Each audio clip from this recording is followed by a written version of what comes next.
Hi everyone, master അക്കാഡമിയുടെ മറ്റൊരു അധ്യായത്തിലേക്ക് സ്വാഗതം. നമ്മൾ നിലവിൽ വളരെ പ്രധാനപ്പെട്ട ഏറ്റവും അവസാനമായി VFAയുടെ നോട്ടിഫിക്കേഷനും വന്നു കഴിഞ്ഞു. Village field assistant company board already നമ്മൾ ആപ്ലിക്കേഷൻ അയച്ചു. ഈ വരാൻ പോകുന്ന ആഴ്ചകളിൽ ബെവ്കോ LD കൂടി നമ്മുടെ മുമ്പിലേക്ക് എത്തുന്നു. എനിവേ, ഈ വരാൻ പോകുന്ന പരീക്ഷകളിലെല്ലാം തന്നെ ഈ 2025 നടന്ന ചില പ്രധാനപ്പെട്ട ചോദ്യ പേപ്പറുകളും അതേ സംബന്ധിച്ച് പുതിയ SCERT ചാപ്റ്ററുകൾ, ന്യൂ SCERT ചാപ്റ്ററുകളുമായി ബന്ധപ്പെട്ട് ആ ചോദ്യങ്ങളുടെ സോഴ്സുകളും ഏത് ചാപ്റ്ററിൽ നിന്ന് എത്രയും പ്രാധാന്യമുള്ള ചാപ്റ്ററുകൾ ഏതൊക്കെയാണ്, ഏതൊക്കെ ചാപ്റ്ററിൽ നിന്നാണ് ഈ ചോദ്യങ്ങൾ വന്നത് എന്നത് പോലെയുള്ള കാര്യങ്ങളാണ് ഈ ഒരു സെഷനിൽ നമ്മൾ പറയുക. സോ ചോദ്യങ്ങൾ, അവയുടെ പാഠപുസ്തകത്തിലെ സോഴ്സുകൾ, അതുമായി ബന്ധപ്പെട്ട വസ്തുതകളാണ് ഇന്ന് നമ്മൾ ഡിസ്കസ് ചെയ്യുക. സോ ഇനി വരാൻ പോകുന്ന ഏറ്റവും പ്രധാനപ്പെട്ട ഈ എക്സാമുകൾക്ക് നിങ്ങൾക്ക് ഇത് യൂസ്ഫുൾ ആയിരിക്കും. ഇതനുസരിച്ച് കൃത്യമായി SCERT ചാപ്റ്ററുകൾ പ്രാധാന്യമനുസരിച്ച് ഫോളോ ചെയ്യാൻ കൂടി ശ്രദ്ധിക്കണം. മുന്നോട്ട് പോകാം. ആദ്യം തന്നെ ഓരോ ചോദ്യങ്ങൾ. PYQ discussion VFA company board LGS up to 2025 new SCERT text book ആണ് നമ്മൾ ഇവിടെ റഫറൻസ് ആയിട്ട് പോകുന്നത്. ഒന്നാമത്തെ ചോദ്യം ന്യൂ SCERT നിന്നും വരാൻ പോകുന്ന പരീക്ഷകളിൽ നല്ലൊരു ചോദ്യമായി പ്രതീക്ഷിക്കാവുന്ന ചോദ്യമാണ്. ജനാധിപത്യം എന്ന വാക്ക് ആദ്യമായി ഉപയോഗിച്ചത് ആരാണ്? അതായത് നിലവിൽ തിരഞ്ഞെടുപ്പ് കാര്യങ്ങളൊക്കെ നടന്നുകൊണ്ടിരിക്കുന്ന സമയമാണ്. ഇനി അടുത്ത തിരഞ്ഞെടുപ്പിൽ വരാൻ പോകുന്നു.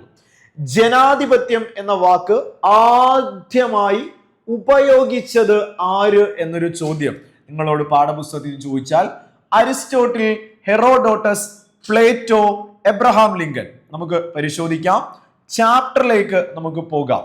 ഇവിടെ നമ്മൾ പഠിക്കേണ്ട ചാപ്റ്റർ ക്ലാസ് 5 ചാപ്റ്റർ 7 ജനങ്ങൾ ജനങ്ങളാൽ എന്നൊരു അധ്യായമുണ്ട്. നമുക്ക് പുതിയ SCERT 5ാം ക്ലാസ്സിലെ 7ാമത്തെ അധ്യായം. പാഠഭാഗത്തിന്റെ പേര് ജനങ്ങൾ ജനങ്ങളാൽ. ആ ഒരു ചോദ്യം മാത്രമല്ല, ഒരുപാട് പ്രധാനപ്പെട്ട ഫാക്റ്റുകൾ വരുന്നൊരു ചാപ്റ്റർ ആണ്. ആ ഒരു ചാപ്റ്റർ പരിചയപ്പെടുത്താൻ ആ ഒരു ചോദ്യം ഉൾപ്പെടുത്തി എന്ന് മാത്രം. ഇനി ഇതാ, പുരാതന ഗ്രീക്ക് ചരിത്രകാരനായ ഹെറോഡോട്ടസ് ആണ് ഡെമോക്രസി എന്ന വാക്ക് ആദ്യമായി ഉപയോഗിച്ചത്. ആ പോയിന്റ് ശ്രദ്ധിക്കുക. പുരാതന ഗ്രീക്ക് ചരിത്രകാരനായ ഹെറോഡോട്ടസ് ആണ് ആദ്യമായി ജനാധിപത്യം എന്ന വാക്ക് ഉപയോഗിച്ചത്. അപ്പോ ഞാനും നിങ്ങളും ഒരു തെരഞ്ഞെടുപ്പ് കാലത്ത് ഹീറോകളാണെന്ന് ഓർക്കുക.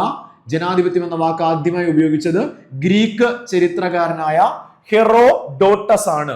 ഇനി ശ്രദ്ധിച്ചേ, ജനാധിപത്യം എന്ന പദം ഡെമോസ് പ്ലസ് ക്രാറ്റോസ് എന്നീ വാക്കുകൾ ചേരുന്നതാണ്. Demos plus Kratos, demos plus Kratos അഥവാ ഡെമോസ് എന്നാൽ ജനങ്ങൾ, ക്രാറ്റോസ് എന്നാൽ അധികാരം. ഡെമോസ് പ്ലസ് ക്രാറ്റോസ് ചേരുന്നതാണ് ഡെമോക്രസി. ഡെമോസ് എന്നാൽ ജനങ്ങൾ, ക്രാറ്റോസ് എന്നാൽ അധികാരം. ജനങ്ങളുടെ അധികാരം, പവർ ഓഫ് ദ പീപ്പിൾ എന്നർത്ഥം വരുന്ന ഈ വാക്ക് രൂപപ്പെട്ടു. ഇനി ജനാധിപത്യം എന്ന വാക്ക് ആദ്യമായി ഉപയോഗിച്ചത് ഹെറോഡോട്ടസ് ആണെന്നത് ഓർത്തു വെക്കുക. ഇനി പാഠപുസ്തകത്തിൽ അതേ ചാപ്റ്ററിൽ തൊട്ടടുത്ത പേജിൽ പറയുന്ന 2 പ്രധാനപ്പെട്ട വ്യക്തികളുടെ ജനാധിപത്യത്തെ സംബന്ധിക്കുന്ന അവരുടെ വ്യൂ പോയിന്റുകളാണ്, അവർ പറഞ്ഞ കോട്ടുകൾ ടെക്സ്റ്റ് ബുക്കിലുണ്ട്. ആദ്യം തന്നെ നമ്മൾ ഏറ്റവും കൂടുതൽ കേട്ടിട്ടുള്ള ഒരു കോട്ടാണ്, ജനങ്ങൾക്ക് വേണ്ടി ജനങ്ങളാൽ നടത്തപ്പെടുന്ന ജനങ്ങളുടെ ഭരണമാണ് ജനാധിപത്യം. അഥവാ for the people, of the people and by the people.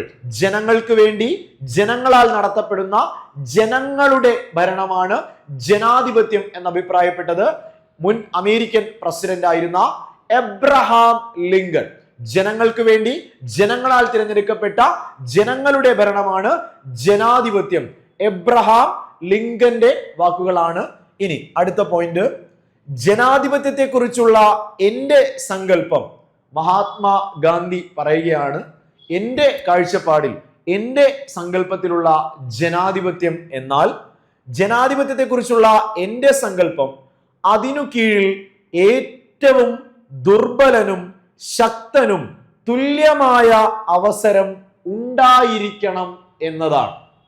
അപ്പോൾ ശക്തനായ ആൾക്കും ദുർബലനായ ആൾക്കും ഒരേപോലെ അവസരങ്ങൾ ഉണ്ടായിരിക്കണം എന്നതാണ് ജനാധിപത്യമെന്ന് മഹാത്മാഗാന്ധി അഭിപ്രായപ്പെട്ടു. ഒരേ ചാപ്റ്ററാണ്.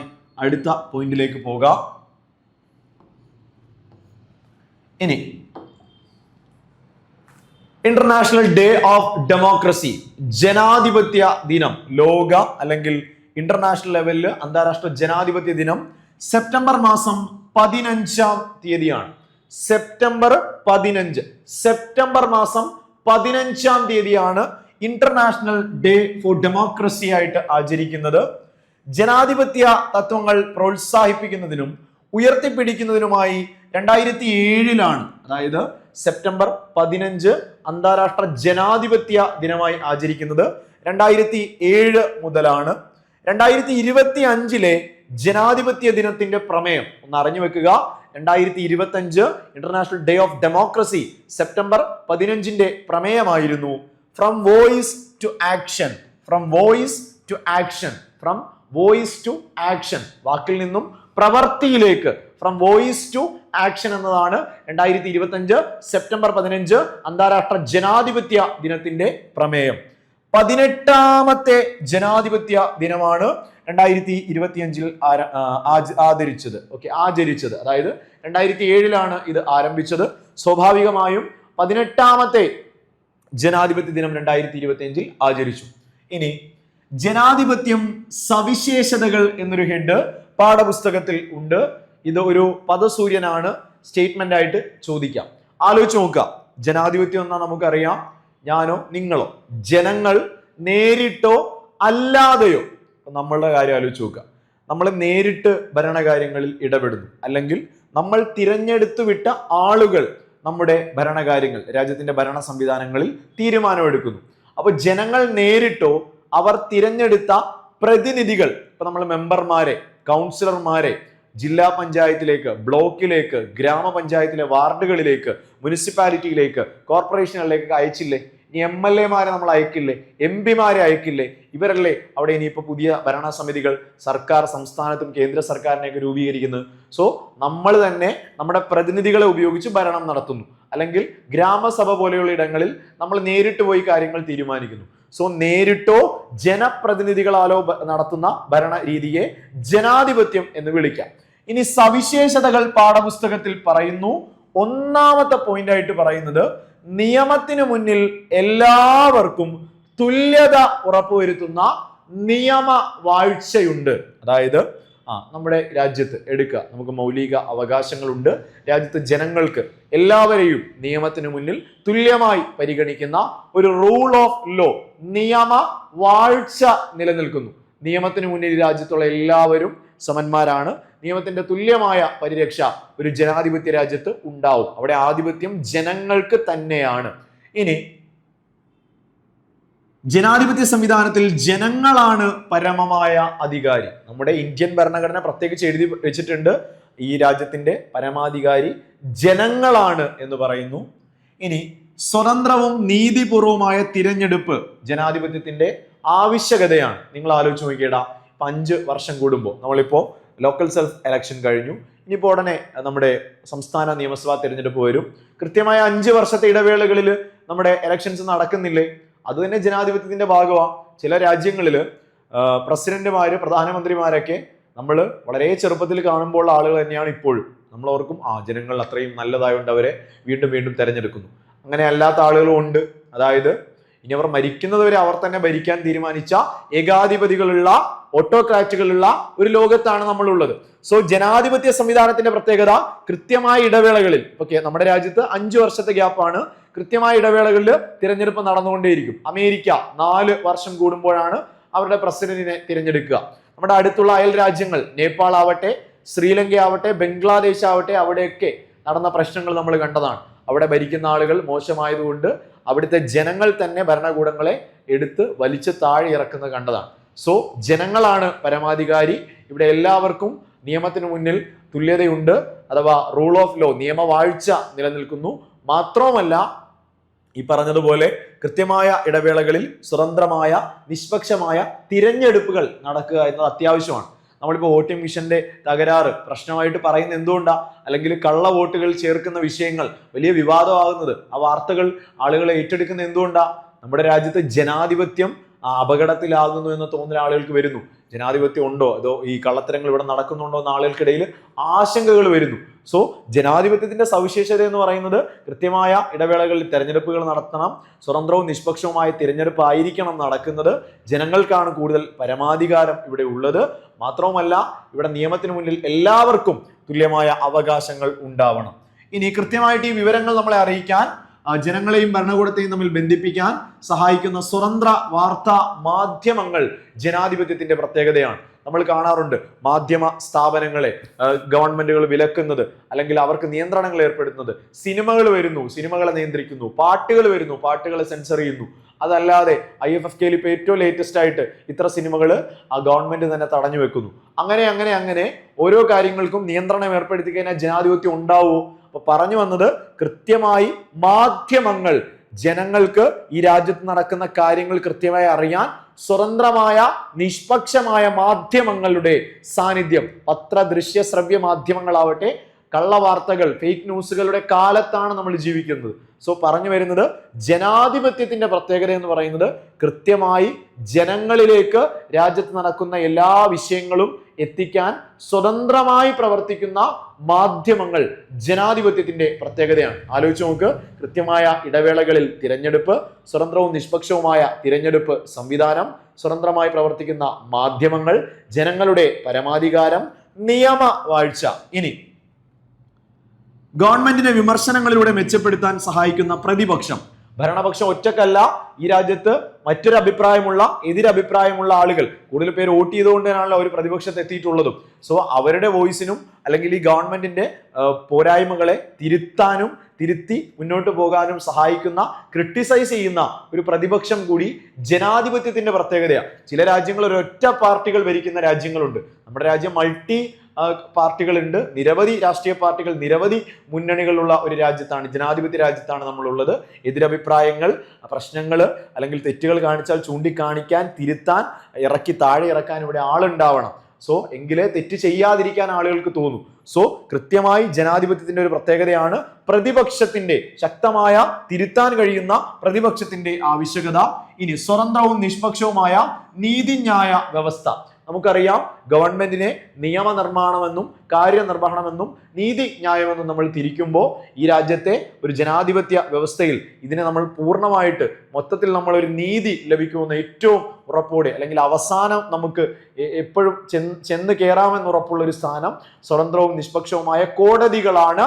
നീതിന്യായ വ്യവസ്ഥകൾ ജനാധിപത്യത്തിന്റെ സവിശേഷതയാണ്. അപ്പൊ ഈ പോയിന്റുകൾ ടെക്സ്റ്റ് ബുക്കിൽ പറയുന്നതുകൊണ്ട് അത്രയും പ്രാധാന്യത്തോടുകൂടി ഓർക്കുക. കൃത്യമായ ഇടവേളകളിൽ തിരഞ്ഞെടുപ്പുണ്ട്, ക്രിയാത്മകമായ പ്രതിപക്ഷമുണ്ട്, സ്വതന്ത്ര മാധ്യമ പ്രവർത്തനം നടക്കുന്നുണ്ട്, നീതിന്യായ വ്യവസ്ഥ, നിയമ വാഴ്ച, ജനങ്ങളുടെ പരമാധികാരം എന്നിവ നമ്മുടെ ജനാധിപത്യ വ്യവസ്ഥയുടെ പ്രത്യേകതയാണ്. ഓക്കെ, അപ്പോൾ ഒന്നാമത്തെ ചാപ്റ്ററിൽ നിന്ന് നമ്മൾ ആ ഒരു ചാപ്റ്റർ ഓർത്തു വെക്കുക. ജനങ്ങൾ, ജനങ്ങളാൽ 5ാം ക്ലാസ്സിലെ ചാപ്റ്ററാണ്. ഒരുപാട് പോയിന്റുകൾ അവിടെ പഠിക്കാനുണ്ട്. ഡെമോക്രസിയുമായി ബന്ധപ്പെട്ട് ജനാധിപത്യം ആദ്യമായിട്ട് രൂപം കൊണ്ട സ്ഥലം ഉൾപ്പെടെ ഗ്രീസിലെ ഏതൻസിലാണ് ആദ്യകാലങ്ങളിൽ ജനാധിപത്യം രൂപം കൊണ്ടത്. പിന്നീട് ഇന്ന് കാണുന്ന ജനാധിപത്യം ഇംഗ്ലണ്ടിന്റെ അല്ലെങ്കിൽ UK ഭാഗമായ ഇംഗ്ലണ്ടിലാണ് എന്നുൾപ്പെടെ ഡയറക്റ്റ് ഡെമോക്രസി, ഇൻഡയറക്റ്റ് ഡെമോക്രസിയെ പറ്റിയൊക്കെ വലിയ രീതിയിൽ ആ ചാപ്റ്ററിൽ ഡിസ്കസ് ചെയ്യുന്നുണ്ട്. മറ്റൊരു ചോദ്യം വരുമ്പോൾ അതിനെ വിശദമായിട്ട് പറയാം. സെക്കൻഡ് ചോദ്യത്തിലേക്കാണ് നമ്മൾ പോകുന്നത്. ചേരുംപടി ചേർക്കുക എന്നതാണ് ഈ ചോദ്യം.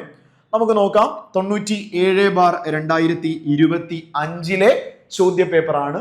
ഈ വർഷം നടന്ന 97/2025. ചോദ്യം കാണുമ്പോൾ തന്നെ ഒരു ഐഡിയ കിട്ടിയിട്ടുണ്ടാവും. യൂണിയൻ ലിസ്റ്റ്, സംസ്ഥാന ലിസ്റ്റ്, കൺകറന്റ് ലിസ്റ്റ്, അവശിഷ്ട അധികാരം. അതിൽ ഏതൊക്കെ, അതായത് നമുക്കറിയാം രാജ്യത്ത് നിയമം നിർമ്മിക്കാനുള്ള അധികാരം കേന്ദ്രത്തിനുള്ളത് കേന്ദ്ര ലിസ്റ്റ്, യൂണിയൻ ലിസ്റ്റ്, സംസ്ഥാന സർക്കാരുകളുടെ അവകാശം വരുന്ന സംസ്ഥാന ലിസ്റ്റ്, രണ്ടു കൂട്ടർക്കും ഒരുപോലെ നിയമം നിർമ്മിക്കാൻ കഴിയുന്നത് കൺകറന്റ് ലിസ്റ്റ്. ഇത് മൂന്നിലും പെടാത്ത പുതിയ നിയമങ്ങളെ അവശിഷ്ട അധികാരങ്ങൾ അഥവാ റെസിഡ്യൂറി പവേഴ്സ് എന്ന് പറയുന്നു. ഇതിൽ ഏതൊക്കെ വിഷയങ്ങൾ ആരുടെയൊക്കെ അധികാര പരിധിയിൽ വരുന്നു എന്ന് കണ്ടെത്താനാണ് പറഞ്ഞിട്ടുള്ളത്. ഓക്കെ, നമുക്ക് നോക്കാം. ഇന്ത്യൻ ഭരണഘടനയിലെ അധികാര വിന്യാസം എന്നാണ് ആ ചാപ്റ്ററിന്റെ പേര്. 9ാം ക്ലാസ്സിലെ നാലാമത്തെ ചാപ്റ്റർ, 9ാം ക്ലാസ്സിലെ 4ാമത്തെ ചാപ്റ്റർ ആണ് ഈ വരുന്നത്.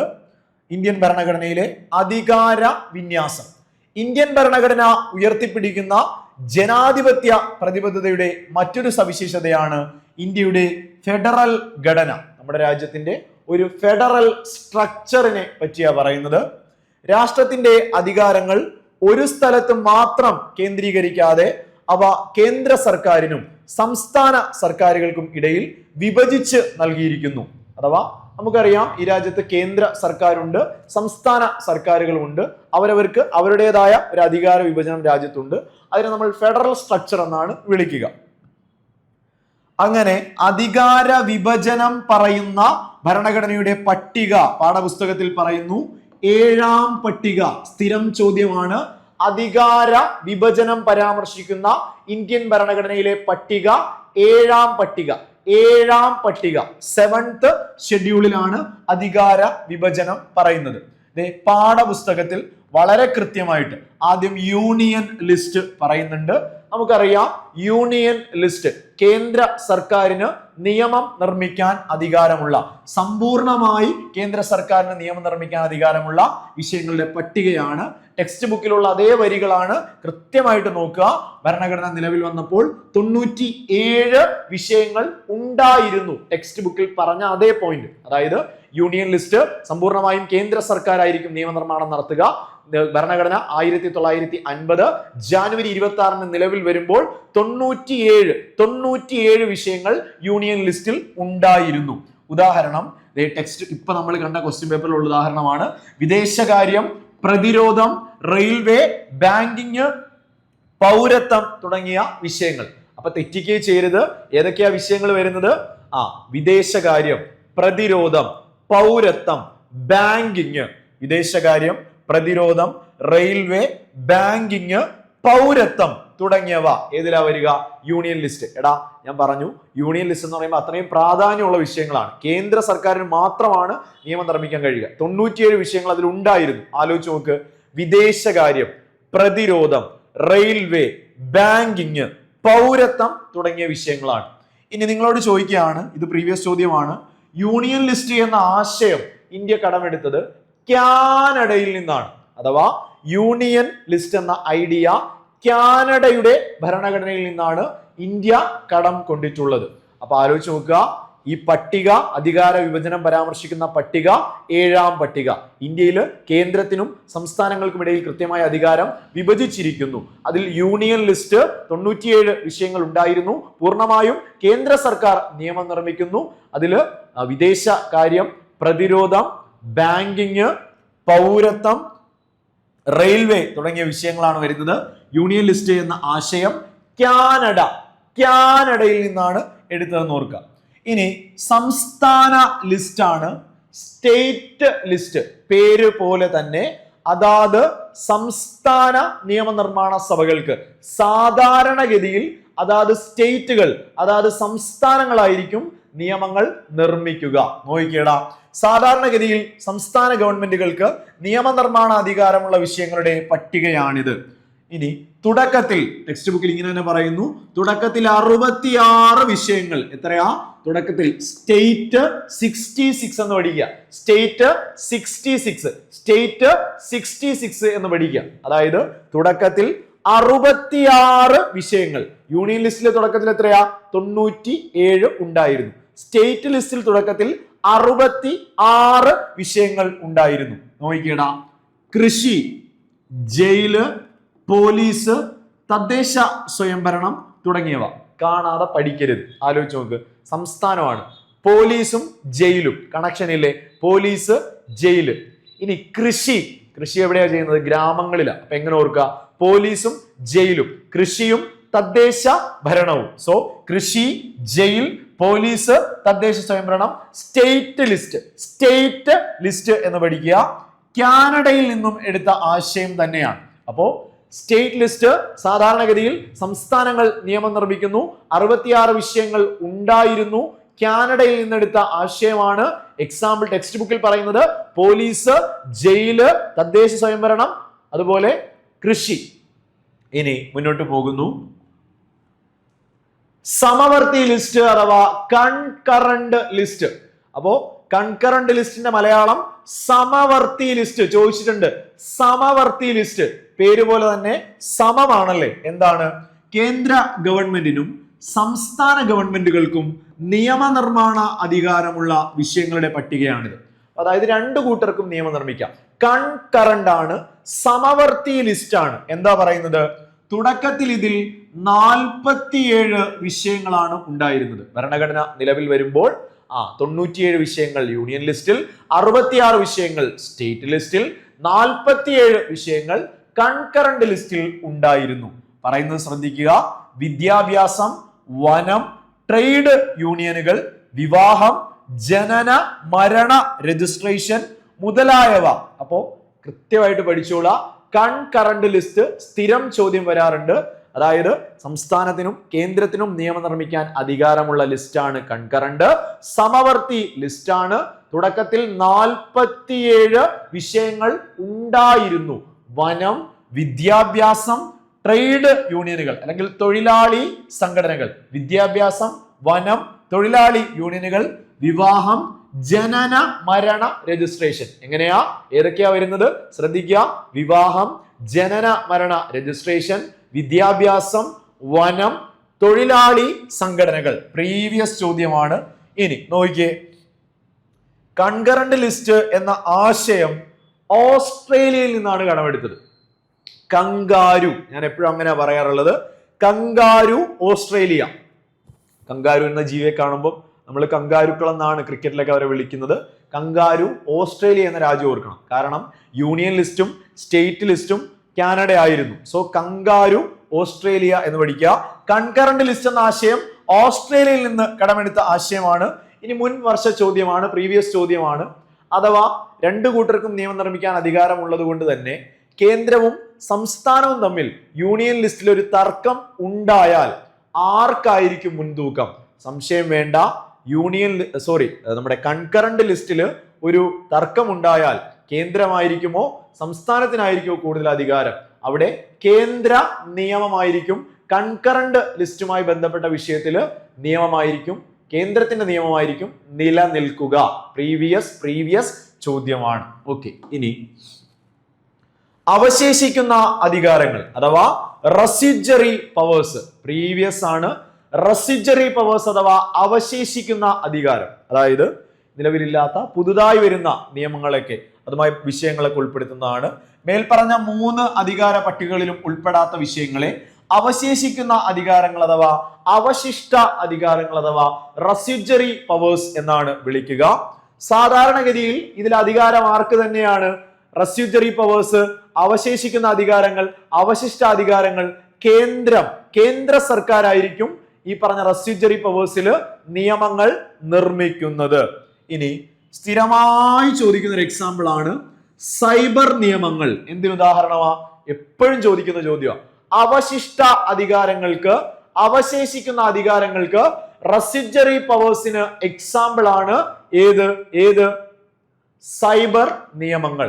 ആർട്ടിക്കിൾ 248 എന്ന് മുൻ വർഷങ്ങളിൽ വന്നിട്ടുണ്ട്. 248 പ്രകാരമാണ് റെസിഡ്യൂറി പവേഴ്സ് വരുന്നത്. പാഠപുസ്തകത്തിലേക്ക് തിരിച്ചു വാ. കേരളത്തിലേക്ക് പുതിയ തീവണ്ടി അനുവദിച്ചു. റെയിൽവേ ഏത് ലിസ്റ്റാ? യൂണിയൻ ലിസ്റ്റ് ആണ്. ഇന്ത്യ ശ്രീലങ്കയുമായി നയതന്ത്ര കരാറിൽ ഒപ്പുവെച്ചു. ഇന്ത്യ ശ്രീലങ്ക വിദേശകാര്യം ഏത് ലിസ്റ്റാ? Union list. ബിരുദ കോഴ്സുകളുടെ ഘടന പരിഷ്കരിച്ചു. ബിരുദ കോഴ്സ് വിദ്യാഭ്യാസം അതാരാ? കൺകറന്റിലാണ് നമ്മൾ പഠിച്ചത്. ദേശീയ വനനയം പ്രഖ്യാപിച്ചു. വനം, വിദ്യാഭ്യാസം ഒക്കെ പഠിച്ചത് കൺകറന്റ് ലിസ്റ്റിലാണ്. ജയിൽ ചട്ടങ്ങൾ പരിഷ്കരിച്ചു. പോലീസ്, ജയില് എവിടെയാ വന്നത്? സ്റ്റേറ്റ് ലിസ്റ്റിലാണ് നമ്മൾ പഠിച്ചത്. പുതിയ പോലീസ് നയം പ്രഖ്യാപിച്ചു. അതും സ്റ്റേറ്റ് ലിസ്റ്റിലാണ് നമ്മൾ പഠിച്ചത്. ഓക്കെ ആണോടാ? കൃത്യമായിട്ട് പഠിച്ചോളാം. അപ്പൊ നമുക്ക് ഈ ചോദ്യത്തിലേക്ക് ഒന്ന് തിരിച്ചു വരാം.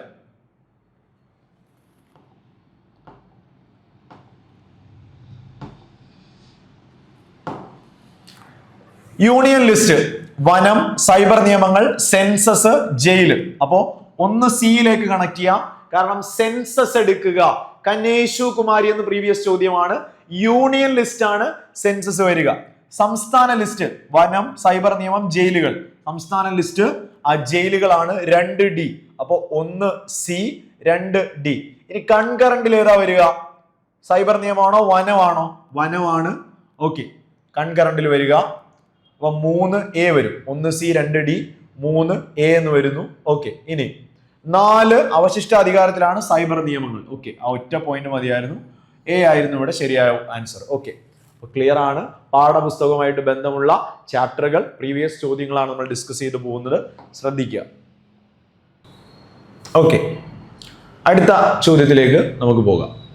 നമ്മളിവിടെ ഡിസ്കസ് ചെയ്യുന്ന മൂന്നാമത്തെ ചോദ്യം ഈ 2025 തന്നെ ചോദിച്ച ഡയറക്റ്റ് ഈ പുതിയ പാഠപുസ്തകത്തിൽ നിന്ന് വന്ന ഏറ്റവും നല്ലൊരു അട്രാക്റ്റീവ് ആയിട്ടുള്ള ഒരു ചോദ്യമാണ്. കൃത്യമായിട്ട് ഇതേ കാര്യങ്ങൾ പാഠപുസ്തകത്തിലെ അതേ വരികൾ കോപ്പിയാണ്. നമുക്ക് നോക്കാം. താഴെ തന്നിരിക്കുന്ന സൂചനകൾ വായിച്ച് അവ ഏത് ആക്ടുമായി ബന്ധപ്പെട്ടിരിക്കുന്നു എന്ന് കണ്ടെത്തുക. നമുക്ക് സ്റ്റേറ്റ്മെന്റ് ജസ്റ്റ് ഒന്ന് പരിശോധിക്കാം. കേന്ദ്രത്തിനും അന്നത്തെ പ്രവിശ്യകൾക്കുമായി അധികാരങ്ങൾ വിഭജിച്ചു. 321 വിഭാഗങ്ങളും 10 പട്ടികകളും അതിലുണ്ട്. ദുർബല വിഭാഗങ്ങൾ, സ്ത്രീകൾ, തൊഴിലാളികൾ എന്നിവർക്ക് പ്രത്യേക മണ്ഡലങ്ങൾ അനുവദിച്ചു. അതായത് ചുവടെ പറയുന്നവയിൽ ഏത് നിയമവുമായി ബന്ധപ്പെട്ട കാര്യങ്ങളാണ് ഈ 3 സ്റ്റേറ്റ്മെന്റ് എന്നാണ് ചോദ്യം. 321 വിഭാഗങ്ങളും 10 പട്ടികകളുമുണ്ട്. സ്ത്രീകൾ, തൊഴിലാളികൾ, ദുർബല വിഭാഗങ്ങൾക്ക് പ്രത്യേക മണ്ഡലങ്ങൾ അനുവദിച്ചു. അതുപോലെ കേന്ദ്രത്തിനും അന്നത്തെ പ്രവിശ്യകൾക്കുമായി അധികാരം വിഭജിച്ചു. ഓക്കെ, ഇവിടെ Indian Republican act, Indian independence act, government of India act, vernacular press act എന്നിങ്ങനെ കൊടുത്തിട്ടുണ്ട്. ശരിയായ ഉത്തരം 1935 ഗവൺമെന്റ് ഓഫ് ഇന്ത്യ ആക്ട് ആണ്. സി ഓപ്ഷൻ ആണ്. എനിവേ, ഇത് പാഠപുസ്തകത്തിലേക്ക് വരുമ്പോൾ നമുക്ക് കാണാൻ കഴിയുന്നത് വളരെ കൃത്യമായിട്ട് 7ാം ക്ലാസ്സിലെ 3ാമത്തെ ചാപ്റ്ററിന്റെ പേര് ഭരണഘടന വഴിയും വഴികാട്ടിയും പുതിയ SCERT പാഠപുസ്തകം തന്നെയാണ്. ഭരണഘടന വഴിയും വഴികാട്ടിയും 7ാം ക്ലാസ്സിലെ 3ാമത്തെ ചാപ്റ്റർ. ഇനി നമുക്ക് പരിശോധിക്കാം. ഈ ചാപ്റ്ററിന്റെ ഒരു ഭാഗത്തായിട്ട് ഒരു കുട്ടിയുടെ ഒരു സംശയമായിട്ടാണ് ഇത് ഉൾപ്പെടുത്തിയിട്ടുള്ളത്. നിങ്ങൾ ആലോചിച്ച് നോക്കിയേ, ഞാനും നിങ്ങളും ഉൾപ്പെടുന്ന ലോകത്തിലെ ഏറ്റവും വലിയ ജനാധിപത്യ രാജ്യമായ, ലോകത്തിൽ ജനസംഖ്യയിൽ നിലവിൽ 1ാം സ്ഥാനത്തുള്ള, വലിപ്പത്തിൽ 7ാം സ്ഥാനത്തുള്ള, 28 സംസ്ഥാനങ്ങളും 8 കേന്ദ്ര ഭരണ പ്രദേശങ്ങളുമുള്ള, ലോകത്തിലെ ഏറ്റവും വലിയ എഴുതപ്പെട്ട ഭരണഘടനയുള്ള ഇന്ത്യ എന്ന ഈ രാജ്യത്ത് നമുക്കറിയാം 1947 ഓഗസ്റ്റ് 15 ഇന്ത്യ സ്വാതന്ത്ര്യം നേടി. ആ കുട്ടിയുടെ സംശയം ഇതാണ്, 47 ഇന്ത്യ സ്വാതന്ത്ര്യം നേടി, പക്ഷേ ഇന്ത്യയുടെ പരമോന്നത നിയമ സംഹിതയായ ഭരണഘടന നിലവിൽ വന്നത് 1950 ജാനുവരി 26 തീയതിയാണ്. ആലോചിച്ച് നോക്കിയേ, 1950 ജാനുവരി 26. അപ്പൊ ആ ഒരു കാലഘട്ടം തമ്മിലുള്ള വ്യത്യാസം ആലോചിച്ച് നോക്കിയടാ. 47 സ്വാതന്ത്ര്യം കിട്ടി, പക്ഷേ 50 ആയി. 1950 ഭരണഘടന വന്നത്. പക്ഷെ ഈ ഒരു കാലഘട്ടത്തിൽ ഈ ഒരു 47നും 50നും ഇടയിൽ ഇന്ത്യയിൽ ഭരണം നടന്നിട്ടുണ്ട്, ഇന്ത്യ നിയമം ഫോളോ ചെയ്തിട്ടുണ്ട്. അപ്പൊ കുട്ടിയുടെ സംശയം ഇതാണ്, 47 ഓഗസ്റ്റ് 15 നമുക്ക് സ്വാതന്ത്ര്യം കിട്ടിയത്, പക്ഷെ ഭരണഘടന നിലവിൽ വന്നത് 50 ജനുവരി 26. അപ്പോൾ സ്വാതന്ത്ര്യം നേടിയത് മുതൽ ആ 2.5 വർഷത്തോളം എന്തായിരുന്നു ഇന്ത്യയുടെ ഭരണഘടനയും നിയമവുമായിട്ട് പ്രവർത്തിച്ചത് എന്ന് ചോദിച്ചാണ് ആ ഒരു പാഠഭാഗം തുടങ്ങുന്നത്. അവിടെ ബ്രിട്ടീഷുകാർ 1935 പാസാക്കിയ government of India act, 1935 1935 government of India act ആണ് ഇന്ത്യ റിപ്പബ്ലിക് ആകുന്നത് വരെ, ഭരണഘടന നിലവിൽ വരുന്നത് വരെ നമ്മുടെ രാജ്യം പിന്തുടർന്നിരുന്നത്, നമ്മുടെ രാജ്യം ഫോളോ ചെയ്തിരുന്നത് ബ്രിട്ടീഷുകാർ കൊണ്ടുവന്ന 1935 ഗവൺമെന്റ് ഓഫ് ഇന്ത്യ ആക്ട് എന്ന നിയമമാണ്. 47നും 50നും ഇടയിൽ ഇന്ത്യ പിന്തുടരുന്നത്. ഇന്ത്യൻ ഭരണഘടനയുടെ മുൻഗാമി എന്നറിയപ്പെടുന്ന നിയമമാണ്. ബ്രിട്ടീഷുകാർ ഇന്ത്യക്ക് വേണ്ടി നിർമ്മിച്ച ഏറ്റവും വലിയ നിയമവും 1935 ഗവൺമെന്റ് ഓഫ് ഇന്ത്യ ആക്ട് ആണ്. ഭരണഘടനയുടെ മുൻഗാമി, ഇന്ത്യൻ ഭരണഘടനയുടെ ബ്ലൂ പ്രിന്റ് എന്നിങ്ങനെ അറിയപ്പെടുന്ന നിയമം. ഇന്ത്യൻ ഭരണഘടന ഏറ്റവും കൂടുതൽ കടപ്പെട്ടിരിക്കുന്ന നിയമവുമാണ് 1935 ഗവൺമെന്റ് ഓഫ് ഇന്ത്യ ആക്ട്. ഇനി ശ്രദ്ധിക്കണേ, എല്ലാവരും ഫുൾ ആയിട്ട് കോൺസെൻട്രേറ്റ് ചെയ്തേ. ഇന്ത്യൻ ഭരണഘടനയുടെ മുൻഗാമി, ഇന്ത്യൻ ഭരണഘടനയുടെ ബ്ലൂ പ്രിന്റ് എന്നറിയപ്പെടുന്നു. ബ്രിട്ടീഷ് പാർലമെന്റ് ഇന്ത്യക്ക് വേണ്ടി നിർമ്മിച്ച ഏറ്റവും വലിയ നിയമമാണിത്. ഇന്ത്യൻ ഭരണഘടന ഏറ്റവും കൂടുതൽ കടപ്പെട്ടിരിക്കുന്ന നിയമം 1935 ഗവൺമെന്റ് ഓഫ് ഇന്ത്യ ആക്ട് ആണ്. ഇനി 1935 ഗവൺമെന്റ് ഓഫ് ഇന്ത്യ ആക്ടിന്റെ ശില്പി എന്നറിയപ്പെടുന്നത് സാമുവൽ ഹോർ എന്ന വ്യക്തിയാണ്. സാമുവൽ